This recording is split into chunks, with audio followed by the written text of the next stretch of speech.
Capítulo 12. Sombras no horizonte. O sol descia lentamente sobre Lugúnica, tingindo o céu de tons alaranjados e dourados que se refletiam nas tendas desleixadas do acampamento de Valhalla.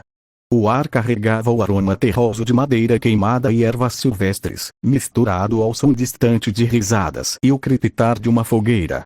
Dentro de uma tenda isolada, Jeff, com o rosto corado e os olhos embaçados pela cerveja, ria alto ao lado de Otto, um garoto de cabelos brancos que segurava uma caneca com mãos trêmulas. A cena era uma bagunça amistosa, mas Jeff logo cambaleou de volta ao acampamento, o crepúsculo lançando sombras longas sobre o solo. Ao chegar, um carteiro de uniforme simples entregou-lhe uma carta selada com o emblema de uma coruja, o selo de Rosval. Com dedos ainda pesados, Jeff rasgou o envelope, revelando um convite para o santuário, acompanhado de um mapa e um bilhete. Vá sozinho ou com alguém de fora do grupo pensativo. Ele rabiscou uma carta para Otto, murmurando: vai ser bom apresentar Rosval para ele. Quem sabe não rende uns negócios. Antes de se dirigir a Felipe, que afiava uma espada perto da fogueira. Felipe, vou sair para uma missão sozinho por uns dias. Avisa aos outros, disse Jeff, ajustando o colar que dera a Verônica. Felipe largou a espada, o olhar sério. Na verdade, a gente precisa conversar. E você vai ter que explicar isso pessoalmente. Vem comigo. Guiando Jeff até a tenda principal, Felipe reuniu Verônica, Luiz, Eduardo e outros. A mesa rangia sob a tensão, e Eduardo tamborilava os dedos nervosamente. Sentados em cadeiras desconfortáveis, o silêncio foi quebrado por Jeff. Tá, por que essa reunião toda? Perguntou, recostando-se. Eduardo se inclinou, os olhos vermelhos faiscando. A porra do Yakumi tá nesse universo, e ele sabe da nossa existência aqui. Jeff franziu a testa. Ele não nos atacou ainda. Lembra quando liberei o King of Kings no nosso universo? Ele se juntou a ele. Seu idiota. Eduardo bateu na mesa. Ele quase te matou quando apareceu. O King of Kings só impediu porque quis. Verônica cruzou os braços, a voz cortante. Se ele tá fraco como a gente, por causa dos corpos novos, pode estar esperando o momento certo. Não subestime ele. Luiz ergueu o caderno, pensativo. Com meus clones, posso mapear as fraquezas dele. Só preciso treinar mais para não ficar exausto. Ele tá se segurando por estratégia. Felipe tamborilou os dedos na espada. Se não atacou, pode estar planejando algo maior. Vou treinar meu domínio amaldiçoado para ficar pronto. Eduardo bufou. O King of Kings disse que perdemos 50% dos nossos status. Mesmo fraco, ele pode ser mais forte. Minhas visões são vagas, mas sinto que ele vai agir na coroação. Cuidado, Jeff. Jeff ficou em silêncio, depois se levantou. Isso eu não sabia. Vamos nos preparar. Mas essa missão no santuário eu tenho que resolver agora. Vou estar fora uns dias. Treinem, o perigo é real. Montando Patrache, ele partiu rumo à mansão de Rosval, o vento fresco aliviando sua ressaca. Nas profundezas de um laboratório subterrâneo, iluminado por lanternas tremuloscentes e pergaminhos espalhados, Yakumi Forte observava um clone com um sorriso sádico. Com um movimento preciso, cravou uma lâmina de energia roxa no peito do clone, o sangue sintético jorrando antes de se solidificar. O clone permaneceu de pé, e Yakumi riu, os olhos roxos brilhando. Arlecchino, encostada na parede, ergueu uma sobrancelha. Terminou sua magia. Sim, Yakumi respondeu, limpando as mãos. Só tem 15% do meu poder, mas já faz estrago. Não é para lutar. Ele alterou a aparência do clone e dividiu uma pilha de papéis em 3, pegando Lugúnica, Volachia e Gusteco. Vamos pro castelo, ordenou, guiando Arlecchino por uma sala caótica de projetos e poeira. No elevador, subiram até seu quarto, seguindo para a ala do trono. Sentado no trono de ébano, ele chamou. Secretária. Cynthia emergiu das sombras, os cabelos loiros dourados captando a luz. O que deseja, majestade? Cynthia, querida, que dia é a coroação? Quanto tempo Rosval pediu? Yakumi perguntou, recostando-se. Ela consultou seu grimório. Uma semana, senhor. Uma semana. Ele bufou. Mande uma carta convidando Rosval com desculpas e prepare a coroação. Estou de saco cheio. Cadê Arlecchino? Ela saiu. Cíntia respondeu, sorrindo. Vou avisar as empregadas e enviar convites aos duques Todacas, Aurélios, Rubelos e Elion com graça. Com um aceno, ela se retirou. Yakumi voltou à base, ordenando clones limparem a bagunça. Robôs para sexo, lutas, limpeza, murmurou, rindo. Então, pensou. Uma IA que gere outras. Solver, como em morder drones. Saudade de você, Jaiden. Lágrimas escorreram, e ele socou uma parede, gritando. Maldito Jeff, você vai pagar. Criou a IA Solver e transformou 3 clones em V, J e Z, dando ordens de limpeza e criação de livros. Subindo ao jardim, tomou chá, mas a monotonia o irritou. Vou atacar eles para relembrar os velhos tempos. Chegando ao acampamento de Valhalla, Yakumi bateu palmas com força descomunal, o som reverberando como um trovão que fez a terra tremer e as tendas estremecerem. Eduardo, Verônica, Felipe, Luiz e outros membros de Valhalla saíram correndo, armas em punho, os rostos marcados por surpresa e determinação. O ar crepitava com tensão enquanto Yakumi avançava, os olhos roxos brilhando com um sorriso calculado. Primeira fase, estratégia inicial. Eduardo ativou sua visão do futuro via sonhos, captando fragmentos de movimentos futuros. Com um salto ágil, ele brandiu a espada herdada do pai em um arco ascendente, mirando o joelho de Yakumi para desestabilizá-lo.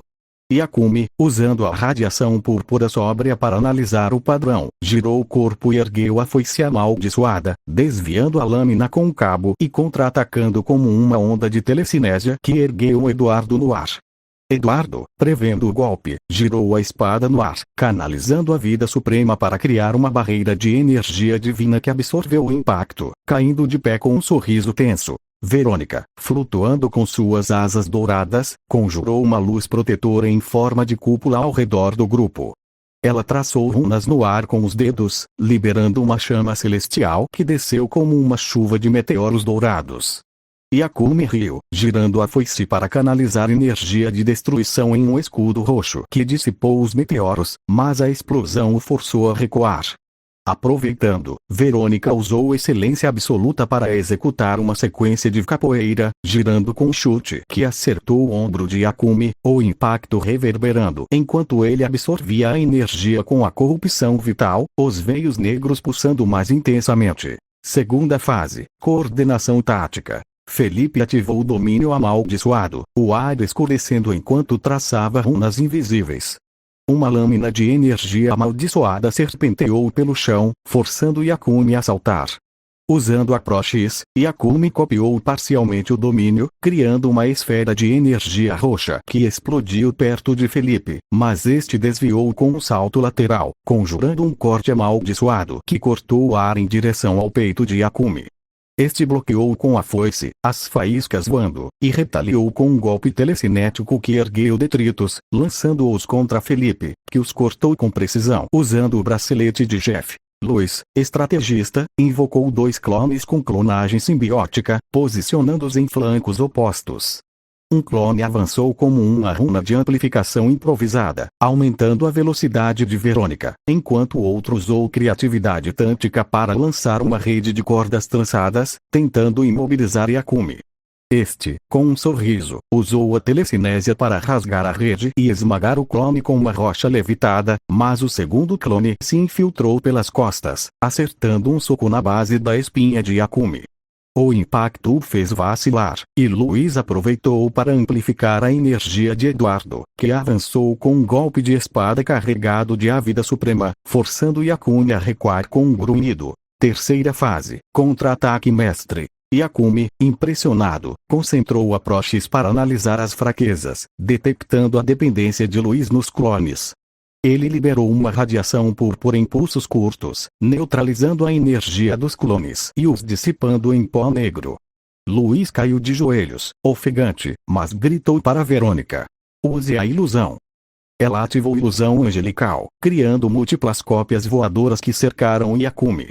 Ele girou a foice em um arco amplo, dissipando as imagens, mas Verônica aproveitou para lançar uma cura divina em Eduardo, restaurando sua energia enquanto ele preparava um novo ataque. Yakumi, sentindo a pressão, usou a cópia e aprimoramento de estilos de luta para imitar a capoeira de Verônica, girando com um chute que ela bloqueou com as asas, as penas douradas voando. Ele então canalizou o medo primordial, uma aura de terror que fez Felipe hesitar, permitindo que Yakumi avançasse com a foice, cortando o ar em um arco que Felipe desviou por pouco, retalhando com um corte amaldiçoado que rasgou a jaqueta de Yakumi, deixando um corte superficial. A corrupção vital de Yakumi acelerou a regeneração, e ele contra-atacou como uma onda de telecinésia que ergueu Verônica, lançando-a contra uma árvore, as folhas caindo ao redor. Fase final, retirada estratégica. A batalha se estendeu, o terreno transformado em um campo de crateras e rastros de energia. Eduardo, recuperado, usou visão do futuro para prever um ataque telecinético, desviando-se e contra-atacando com um golpe de espada que Yakumi bloqueou com a foice, as energias colidindo em uma explosão de luz roxa e dourada.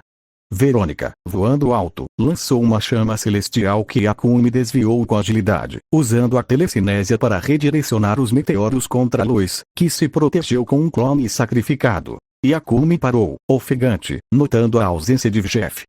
Não planejo matar ninguém, ainda, disse, a voz carregada de desdém, antes de desaparecer na névoa, deixando Valhalla exausto, mas impressionado com sua maestria. De volta ao castelo, Yakumi encontrou Cynthia na ala real, o ambiente iluminado por candelabros dourados.